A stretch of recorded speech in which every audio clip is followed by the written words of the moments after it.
Today, the Secretary of Defense said he was going to look into your actions. My actions? I stopped a war. Maybe. Not maybe. I did. In effect, you illegally entered a country.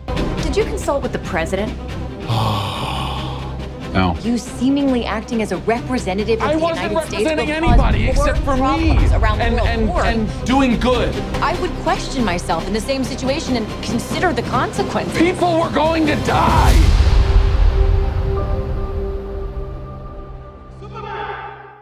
Superman. Hey, is it a bird? Is it a plane? No, it's a new round of DC Universe shakeups. So here we go with a brand new Superman that also somehow exists in the same universe as the Suicide Squad and all the other ones, but is also not the Superman that already existed. He's nowhere to be seen. He doesn't exist. That's not Superman. We're moving on. But also Peacemaker has a cameo because James Gunn, but everyone else is shaken up. It's all different. Okay, I'm not going to begin to understand everything that's going on. All the characters are playing the same characters, but different characters, and oh my god, it's a mess. It doesn't make a lot of sense at all. But hey, DC Films needed a win after the mediocre films of the past few years, like Black Adam, or even the later Blue Beetle film, which I thought was pretty fun. Check out my reviews for those up here. Truth be told, I have never been a big Superman fan in general. I just find him a little dull. So when I heard that that was going to be the first film that James Gunn was tackling in his DC film universe overhaul, I was less than skeptical.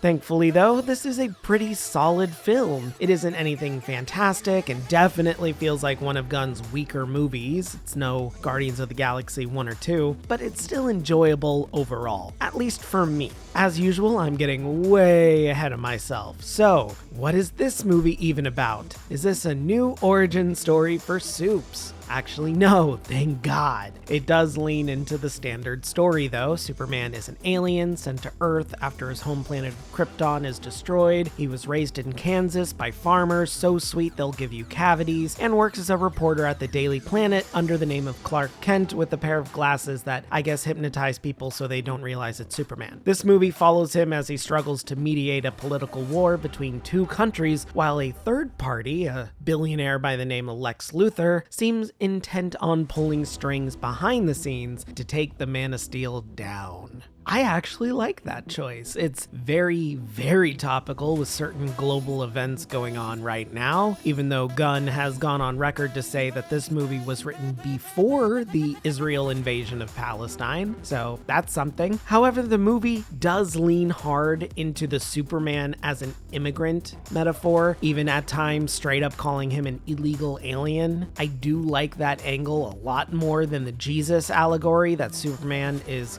usually attributed to in some of these movies. Superman himself is actually my biggest gripe with this film. I have plenty of nitpicks, but let me talk about what's enjoyable first. So, first off, this movie just looks really damn nice. There is color everywhere. Spots of it flash up here and there, and it's just really gorgeous to look at, even if you know everything is fake and very CG. The colors just look so good, it adds a certain credibility to it. Especially with background details too, like one scene where Superman and Lois Lane are talking while the quote-unquote Justice Gang, I'll get to them shortly, fight some sort of monster of the week in the back. There's a lot of classic James Gunn imagination going on in here, even if the plot isn't really focused on it. We get some interesting worlds, some interesting surprise characters that are really imaginative and set up future installments to be even more varied and interesting. We have Krypto the Superdog and some classic tropes that don't wear out their welcome. And thank God there are other superhero characters here besides Supes. He would be so boring on his own. Instead, we have the Justice Gang. Like I said, we have the Green Lantern guy Gardner, not Hal Jordan, Hawk Girl for some reason, and the live-action film debut of Mr. Terrific. These characters are just a lot of fun to watch for the most part, and we're more than likely going to get a group film surrounding them at some point, which I really feel like we needed. Hawk Girl unfortunately doesn't do much of anything in this at all, with the focus is mostly on Mr. Terrific and some Green Lantern. They definitely definitely do a lot more. Hawkgirl has her moments, but nothing really stand out. She could honestly be written out of this movie, but everything else is fine. Speaking of, the acting is mostly on point for those with parts given to do anyway. I feel like our lead Superman, David Cornsweet, does a great job with the character. He tries to add in some depth, especially when Superman is upset over Krypto or frustrated with how the world is seeing him as some sort of political tool. It's interesting. He doesn't really come into his own until the end of the film, I think, where he starts spitting out a couple of one-liners, mostly to himself. During the climax, it kind of melds all of his emotions together and solidifies him as the caped savior, but before that, it's a mixed bag. Overall, though, it's just a fun time. Equally fun is Rachel Brosnahan as Lois Lane. She doesn't really get too much to do, unfortunately, but it is fun to see her frustrations with both Clark and Superman and how she struggles with the relationship while also being fiercely devout to her job. Oh my god, all of these writers are so enamored with their work. It's ridiculous. We also have Nathan Fillion as Green Lantern Guy Gardner, who is also just a really fun character. I want to see a lot more of his sarcastic side, which hopefully we get sooner than later. Him and his bowl cut are just a fun dick of a character. He's a total asshole, but he's just fun. That being said, I don't even know why Isabella Merced is in this. Hawkgirl doesn't really do anything, like I said before, and it's such a waste of my girl Dina from The Last of Us. We stan Dina in this house, and she's a great actress when she's actually given something substantial to do. Hopefully they give her something more in the next installment. I really want to see it. Last of the Justice Gang, we have Mr. Terrific, played by, I hope I pronounce this correctly, Eddie Gathecki. And I actually really like this character. He's definitely given the most to do out of any of the other gang members and has the most style in his design. He seems like he's stuck in the 80s with an embroidered jacket and his hairstyle. He's got this really fun deadpan delivery too, until he gets annoyed or upset. I love at one point he has the line, "I don't need your help, I'm goddamn Mr. Terrific."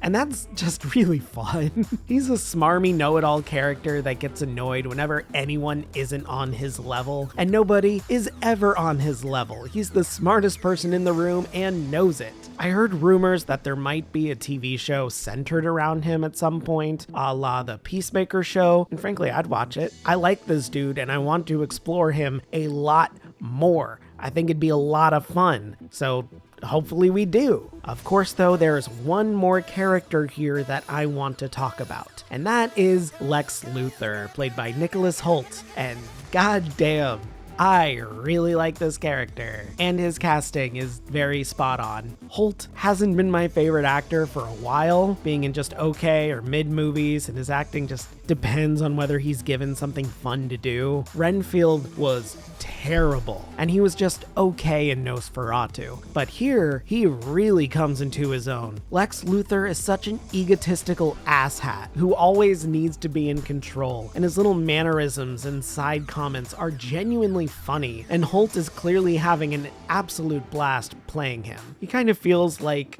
a cat if he was suited. It's very funny. You'll know what I mean if you've seen the movie. The bald cap does look a little off, but everything else is just so much fun. He's so awkward, but he's so in his own head that it just feels effortless. I genuinely want to see a lot more of this character. He is a joy whenever he's on screen. But of course, with joy comes sorrow. This is not a perfect movie. Far from it. The film definitely has some sticking points here and there that prevent it from truly shining. Most are nitpicks. However, like, the film has a lot of what I call the James Gunn mannerisms, meaning that some jokes go on just a bit too long and don't feel connected to the characters, but feel like they were written just to have a joke in there. It's very hit or miss. And I'm actually surprised that this movie isn't funnier. I feel like it needed more jokes, actually. Strange. Some celebratory and some tense moments also feel like they're dragged out slightly too long, which drags the pace just a little bit in some areas, especially at the end. The resolution feels very strung out for some reason. There are a lot of characters as well that don't really do anything or are useful in any way to the film. Like, they could be completely written out of it. Like, why is Beck Bennett here?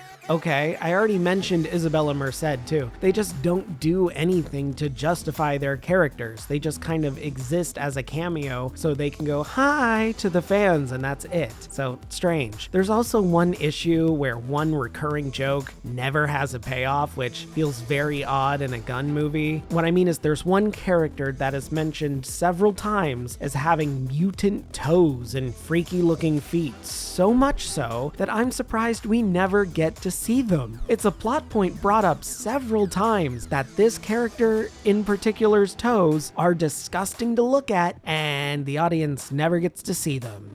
What is the point of mentioning that then? The more I think about it, the more I'm pretty sure it's a cut scene, but still, very strange we don't get to see that. Look at me arguing about wanting to see toes. I'm not even a foot person, but okay, anyway. The biggest issue I have with this film is Superman himself. He is boring.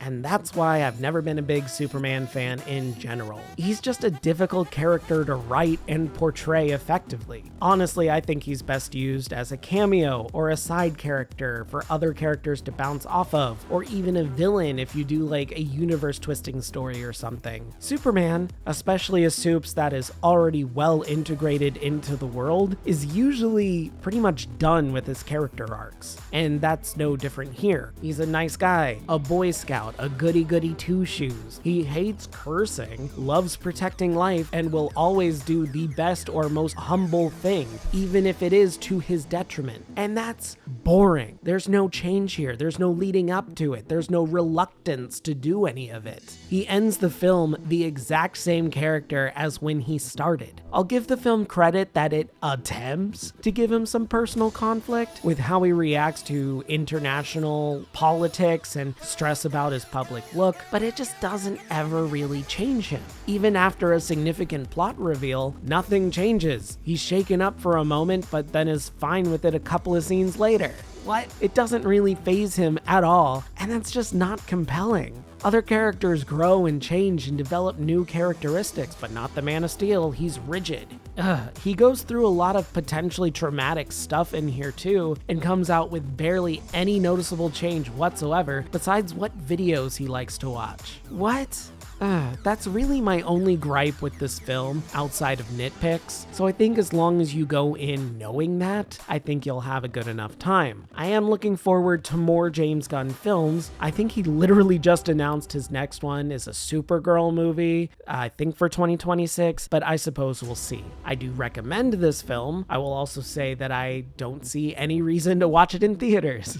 By all means, if you want to, go, but there's nothing amazing about it to really justify the theater experience. I think you'd be just fine streaming it at home once it drops in a month or two. There's no real reason to go out and see it right away. There's no audience participation moments or anything. It's just fine. It's still a solid film and a fun time with interesting characters besides Superman. So hopefully we see more sooner than later. I don't really know what else James Gunn is planning besides rumors and some announced stuff, but as it stands, this film is definitely a serviceable, if not flawed, new Superman experience. So ultimately, Superman gets a 7.5 out of 10 from me.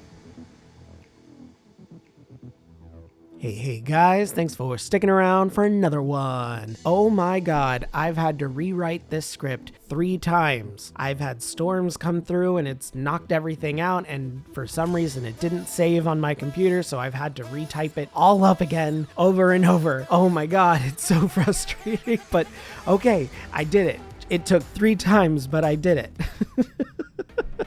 Ooh. Anyway, what did you guys think of this movie? Did you enjoy it? Is this Superman for you? Do you think it's too quote-unquote woke because of politics, I guess?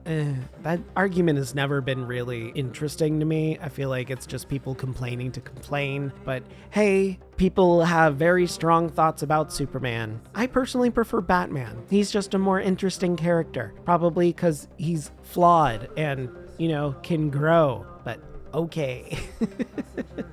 I don't know. I thought this movie was fun. I'm looking forward to more. I do want to see a Mr. Terrific show. I just think this character is so much fun every time we get to see him. Same with Lex Luthor. Just a lot of fun. Something where he shows up more would be really, really cool. So I do think this is a good move for DC. Finally, they can move into something a bit more. I was kind of expecting maybe this to be a little bit bloody or more graphic, because James Gunn very clearly likes doing that. Look at the Suicide Squad, look at some instances with Guardians of the Galaxy, and there's just nothing here. I guess they have like one somewhat explicit moment, but it doesn't really feel that bad at all. And there's nothing that gets onto the characters. Like there's nothing explodes or looks goopy or gross or anything, which Gunn seems to like. So it's very weird we didn't get that in here, but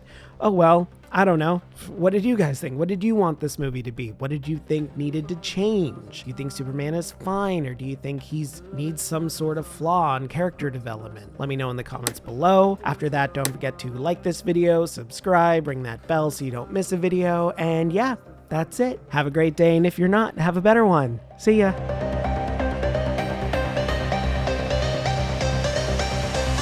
I'm just a ghost in your stereo.